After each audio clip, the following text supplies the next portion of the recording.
ऋषि मुनियों की पावन धरती, देश धर्म का नाता है। कहते सारे लोग यही हैं, गो हमारी माता है। जाग उठो ओ भारतवासी, जाग उठो ओ भारतवासी, गो पर छुरियां चलती हैं।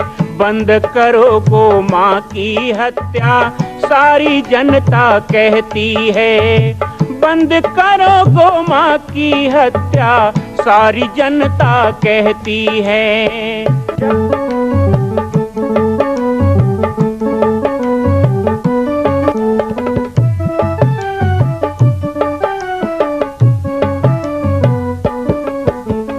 जगह जगह पर बूचड़ खाना, लाखों गौएं कटती हैं। किसे सुनाए व्यथा हमारी, नैना नीर बहाती हैं। रक्षा करना गौ माता की, रक्षा करना गौ माता की, गीता ज्ञान सिखाती है।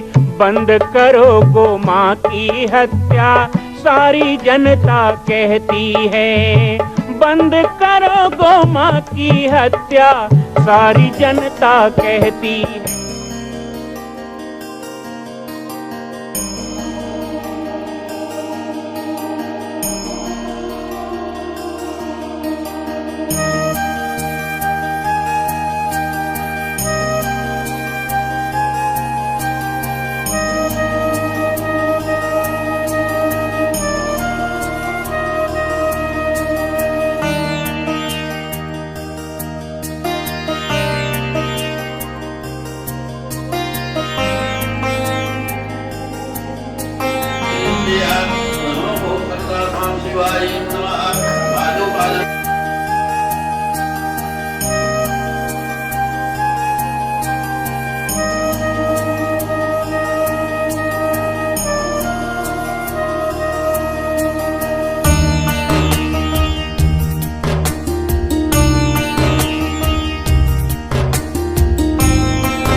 चतुर्वादे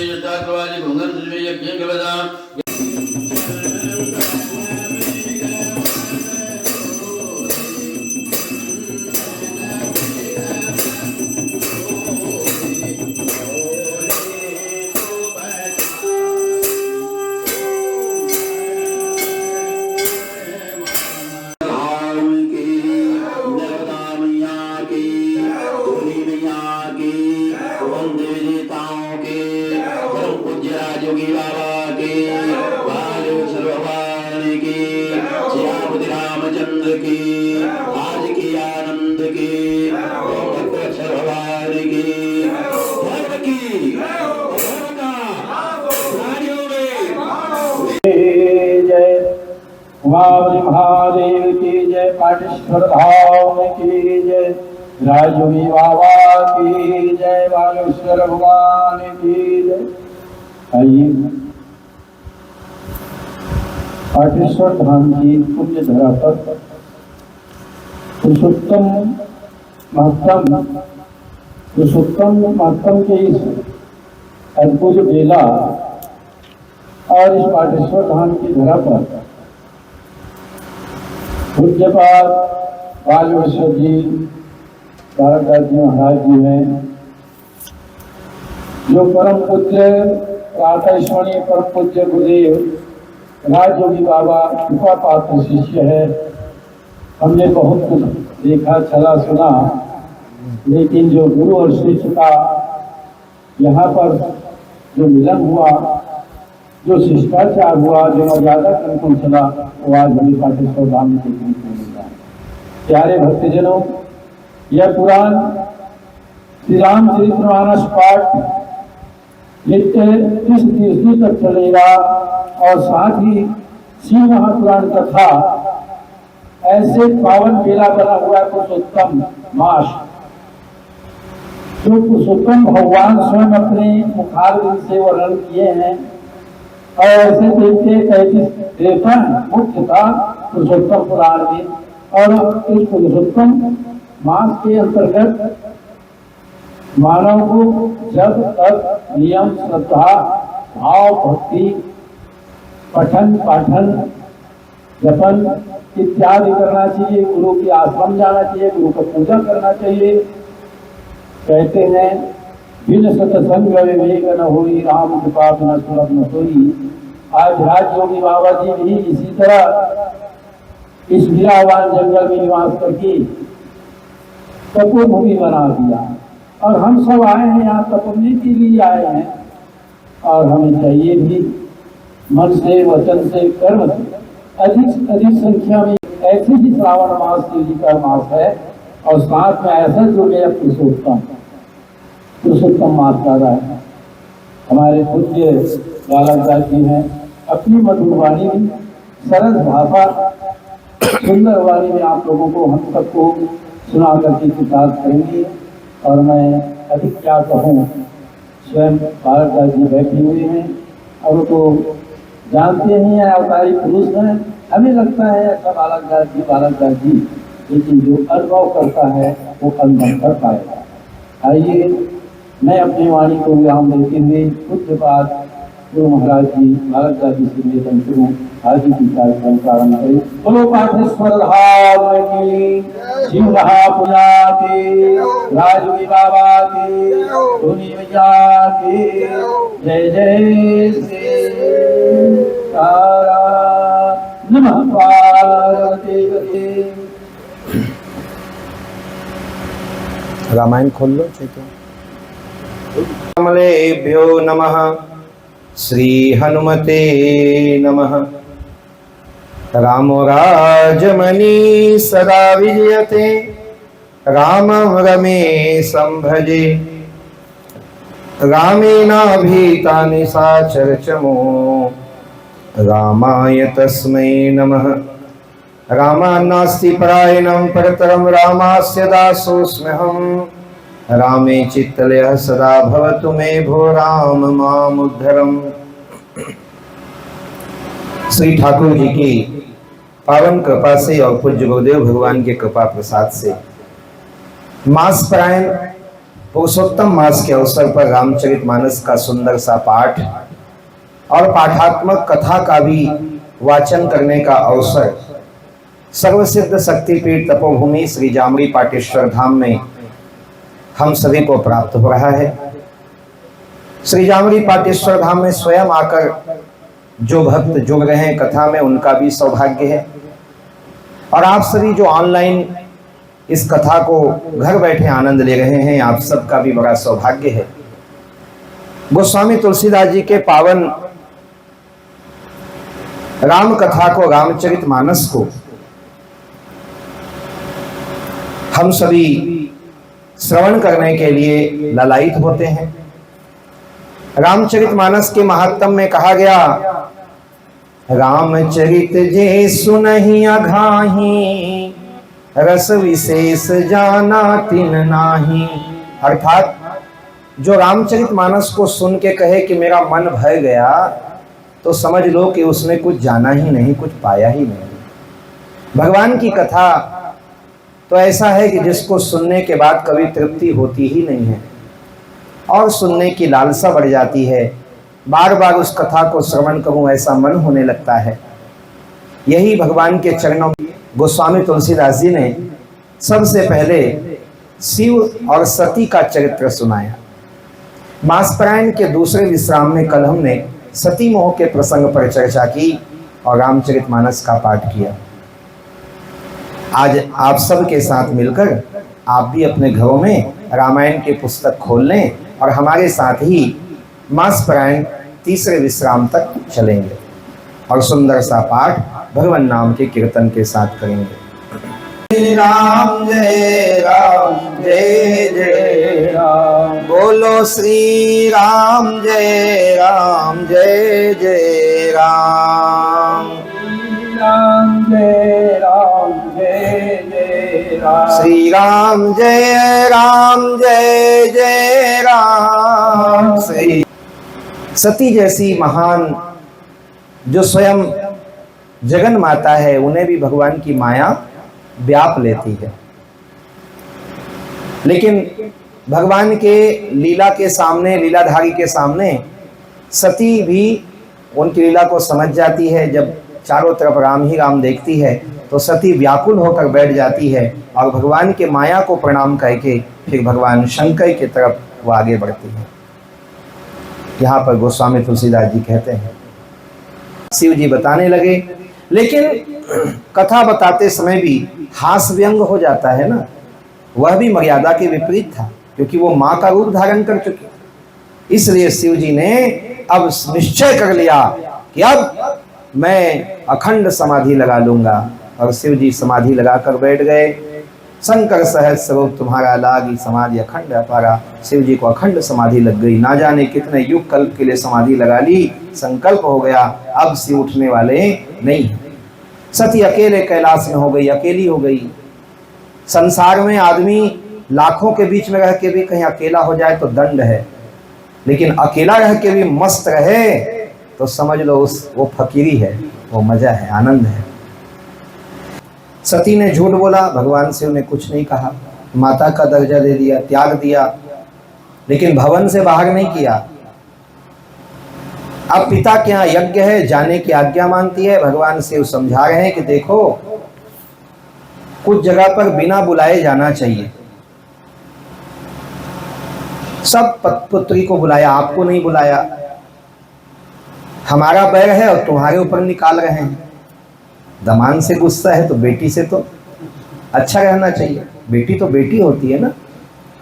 संसार में एक बार बेटा धोखा दे पर बेटी धोखा नहीं देती अपने बाप को। मित्र, प्रभु, पिता और गुरु है ना। अपने मित्र के घर, अपने भगवान के मंदिर में भगवान घर, पिता के घर और गुरुदेव के आश्रम में हमको न्योता नहीं देखना चाहिए। हमको न्योता नहीं दिया तो कैसे जाए, बिना बोले जाना चाहिए। लेकिन उसके बाद भी यदि विरोध हो तो नहीं जाना चाहिए। सामान्य स्थिति हो तो निमंत्रण नहीं देखना चाहिए, लेकिन विरोध का भाव हो तो नहीं जाना चाहिए। उसके बाद भी यदि जाओगे तो वहां तुम्हारा कल्याण होने वाला नहीं है। शिव ने बहुत समझाया, लेकिन विनाश काले विपरीत बुद्धि। सती को तो यज्ञ में जलना था, इसलिए वो तैयार हो गई। मुख्य गणों को, 5 गणों को दिया, जाओ साथ में माता के, और माता चल पड़ी हैं। जब पिता के भवन में पार्वती गई तो जो भगवान ने कहा था वो उनको साक्षात दिखने लगा। दक्ष के डर के मारे कोई उनका सम्मान नहीं किए, कोई सादर उठ के उनको प्रणाम नहीं किए। बस एक माता है, माँ तो माँ होती, पुत्र कुपुत्र भवतो माता कुमाता न भवती। माता ने प्यार से गले से लगाया, हालचाल पूछा। अब उनकी जो बहनें हैं ना, लो आ गई, नहीं बुलाए तब भी ऐसे व्यंग करते हुए मिली। दक्ष ने तो पूछा ही नहीं, देखा ही नहीं उसके तरफ, और देख करके ऐसे जल भून गया, ये कहाँ से आ गई। तब सती को समझ में आया अपना अपमान, अपने जाति का अपमान, अपने कुल का अपमान, पति कुल का अपमान, ये सबसे बड़ा अपमान होता है। इसके पहले भी बहुत दुख सही थी वो, 87,000 वर्ष अकेले बिताई कैलाश में, लेकिन तब इतना दुख नहीं हुआ जो एक पल में सती को हो गया, वो पति के अपमान को देखकर। बहुत क्रोधित हो गई सती। माता ने समझाया, जानती थी ये जगदम्बा है, ये कुपित हो गई तो प्रलय हो आ जाएगा, लेकिन सती नहीं मानी। शिव अपराध सहन नहीं हो पाया और अचानक प्रचंड रूप धारण करके सती बीच यज्ञ में खड़ी हो जाती हैं। और तुलसीदास जी कहते हैं सकल सभई हठी हटक की तब, मतलब डांट कर फटकार कर एक माँ होने के नाते क्रोध पूर्वक बोलती है। ये हमारे लिए भी उपदेश है। रामायण जीवन दर्शन है ना, तुलसीदास जी केवल कथा नहीं बता रहे, हमको उपदेश दे रहे। सभी सभासद सुनो, मुनि सुनो, जितने लोगों ने शंकर की निंदा कही है सबको फल मिलेगा, बहुत जल्दी मिलेगा। पछताओगे पिता तुम। किसका किसका अपमान नहीं सहना चाहिए। किसी सभा में हम गए हों, 4 लोग बैठे हों, आपका कोई अपमान कर दे, मजाक कर दे, ताना मार दे, सुन लो, कोई बात नहीं, ये धीरज धर्म मित्र अवनारी हो गया। लेकिन संत की निंदा कहीं हो तो नहीं सुनना चाहिए, शंभु की निंदा हो नहीं सुनना चाहिए, श्रीपति अर्थात विष्णु की कोई निंदा करे, संत शंभु श्रीपति अपवादा, सुनिए तहां जस असी मर्यादा। या तो उठ के चले जाओ और या तो उस आदमी का जीव काट दो। हमारे रामायण कह रहा है ना, तुलसीदास जी कह रहे हैं और स्वयं सती बोल रही है, काटिए तासु जीव जो बसाई। जिस जीव ने निंदा किया हो संत का, गुरु का, शंकर का, हरि का, उसकी जीव काट देना चाहिए, और नहीं तो कान मूंद के वहां से चले जाना चाहिए। कहते हैं कि तुम्हारे से ये पैदा हुआ है शरीर, तेरे जैसे नीच से पैदा हुआ शरीर, अब ये शरीर मैं नहीं रखूंगी। तुरंत योग अग्नि से शरीर को जला दिया। कई जगह कहते हैं कि हवन कुंड में कूद गई, और कई जगह प्रसंग आता है कई पुराणों में कि स्वयं जला लिया शरीर को।